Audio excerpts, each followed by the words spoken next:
is the day, and I'm actually headed over to U-Haul right now to pick up the car dolly, and it's on. Yeah, you can record the car. It's a badass car. Thank you, man. I'm gonna take a Yeah, soda. Damn, what size is it?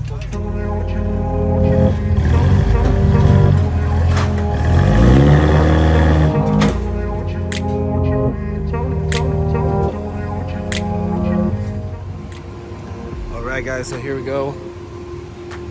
First gas stop.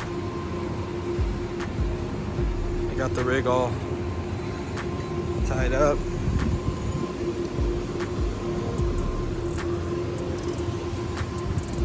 On the dolly. I had to improvise. So these straps that it came with were not big enough for the 35s. Luckily, I thought about the tow rope that I have from Super Winch, which is literally like the exact same rope and rated for like 20,000 pounds. So I actually just used that as the ratchet strap, improvised, and now it fits.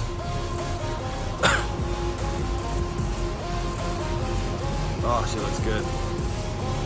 Oh, and she looks good too.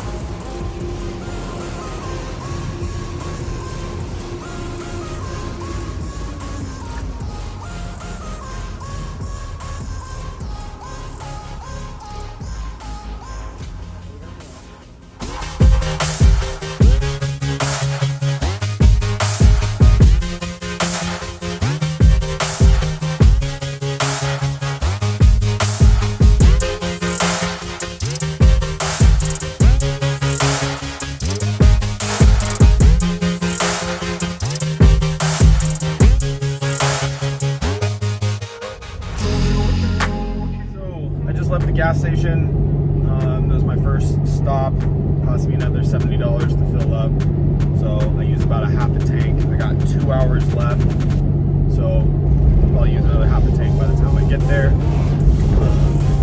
going to drop the truck off at El Slow Dolly. It is really fucking annoying. And if you're wondering why I didn't go for a flatbed, because my fifth gen's already super heavy. I wanted to put less strain on the transmission.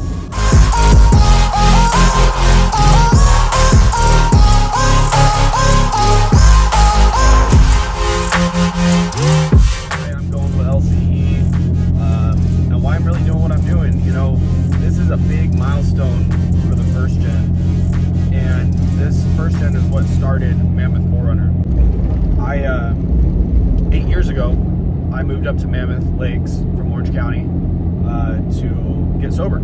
So I'm 8 years sober in like a couple days, and that's where I fell in love with trucks and off-roading and everything like that. I was living up in a small mountain town, and I got this, my first truck I had up there was a two-wheel drive, like 1992 or 1993 Toyota pickup. And you know, I didn't know the significance of even four-wheel drive. That's how that's how unexperienced I was, you know, when I started all this. I mean, I didn't even really know what four-wheel drive was and what it could do. So I went with two-wheel drive.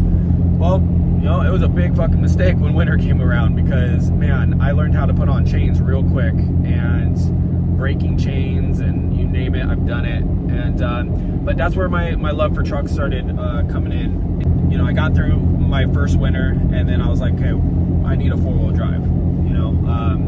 And during that time, I was kind of started modding the two-wheel drive. I got really into kind of, you know, just cosmetic stuff at that time. Wasn't anything big, you know, new tires, you know, tinting windows, light bars, big old fucking light bars on the windshield.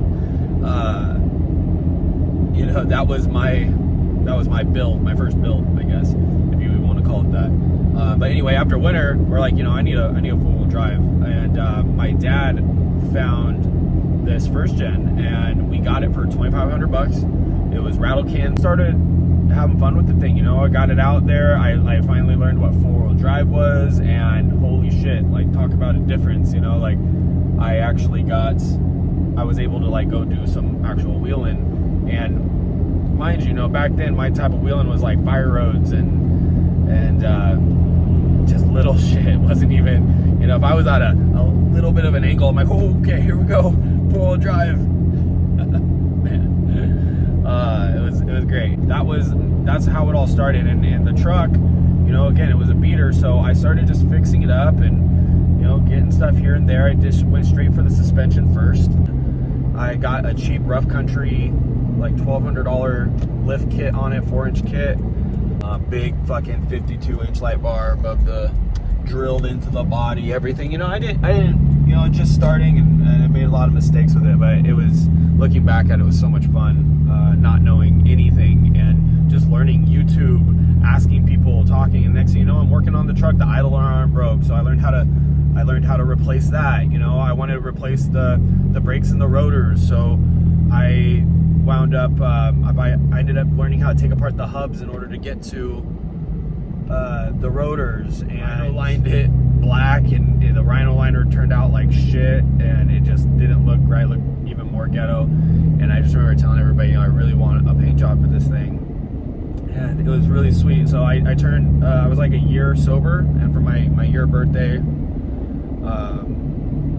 you know, my family, everybody chipped in and put like $200, whatever, and said, you know, hey, happy birthday, congratulations, we're gonna get you a paint job. So that's why the truck is black today. I didn't really get into the full modding until I got the 5th gen. So, you know, flash forward a couple years later, I'm at a turning point where, so I had my son, and the 1st gen, I ended up moving back down to Orange County, and the 1st gen just wasn't practical anymore. You know, I'm sitting in the truck's just hot, the AC barely cranks, and, you know, with moving a newborn in and out, it was a lot. So I justified everything, and I ended up, my sister was selling her 5th gen, and I was like, hey, I really want that. So I sold my 1st gen, went after it, put all the money that I got from the 1st gen into the 5th gen, and barely even did anything. Took out loans and did all this shit to build up the 5th gen, got it on Kings, started just really just modding it out, got skid plates, and then I started doing my first real trails. Like, I think my first real trail was Holcomb Creek. That was my first, like, oh shit, here we go, like rock crawling stuff. Instagram started blowing up. When I got the 5th gen, I was at 3,000 followers, and it just skyrocketed all out of nowhere. People liked what I was doing, they liked the look, the orange kind of came into the mix, and then the 5th gen just took a life of its own. And, you know, all of a sudden sponsorships and all this shit from Instagram started flowing through, and working with companies and promoting products, and, you know, and I'm just sitting there just learning, and I'm a YouTube mechanic on my 5th gen. I'm installing everything, making install videos, you name it, I'm fucking doing it. I've installed everything except for my long travel kit on the 5th gen. You know, I had some shops before install stuff, mechanical stuff, because I'm not like super inclined, but that's kind of how it all started. And, you know, almost about a year ago now, I saw my truck, the 1st gen, up for sale on fucking Craigslist, and someone messaged me on Instagram and said, hey, isn't this your old truck? I'm like, holy shit.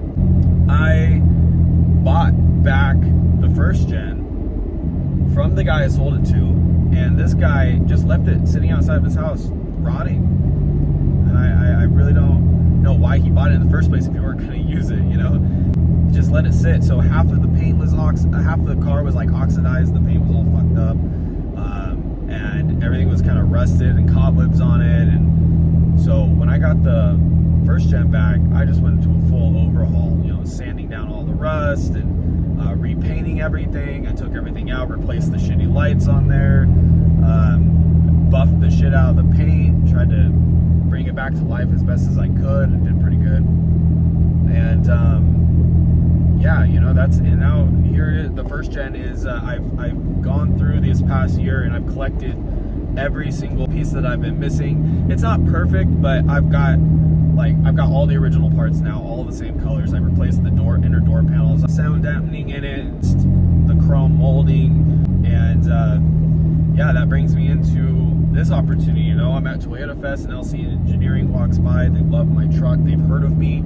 Go fucking figure, because I didn't think you know, LC is big. You know, I'm thinking, you know, by this time I got 120,000 followers, and, you know, I guess that still hasn't really sank in as far as, you know, how I guess famous the trucks are, or my page, whatever. You know, like, personally, my engagement is so low because I've just been doing this for so long, and I don't always pay attention to it. Now I start doing it for other companies. Now I'm doing social media, and it's kind of, you know, I've learned it so well that now I'm offering it to other shops and other companies to try to make a living off of that now. To have these guys come by and go, hey, we like what you're doing, and we want to work with you. Like, what can we do to get you in to our shop? And let's put one of our performance street stroker long block engines in this thing, and you can really see what it's capable of. And I'm like, fuck yeah, let's do it. So that's where we are today. And LCE, like, I've ordered parts from them before, and they built my buddy's first gen Yoda for Fun. They like practically built that one, and it's badass. And so they have a good reputation, and they're good, wholesome guys, and it's everything I want in a shop. And creating this relationship now, I don't know where it's gonna lead, but hey, we're sitting here about to go get a new engine with the first gen, and it's gonna just take it to that next level. So the build's never really over. Fifth gen's not done. Still got plans for it, but this is big. So for the first gen to where it started in my life, and the significance of it, and it coming back into my life, is I hope that gives you some context into my life and where these trucks bring me. My life for the past 8 years have really been surrounded by Toyotas, and my life has gotten nothing but more betters. My life's gotten nothing but better. I have a beautiful family today, and my life's really good. And I've spent almost every single day working on my trucks. Like, it's just wild. And for it to start opening up doors for our future is just the craziest thing. And I don't know if any of you guys give a shit about all this stuff, but it's kind of the man behind the name, and where this journey is taking me. So with that said, I'm going to go ahead and continue, and I'll check in with you guys when we get a little bit closer to LCE.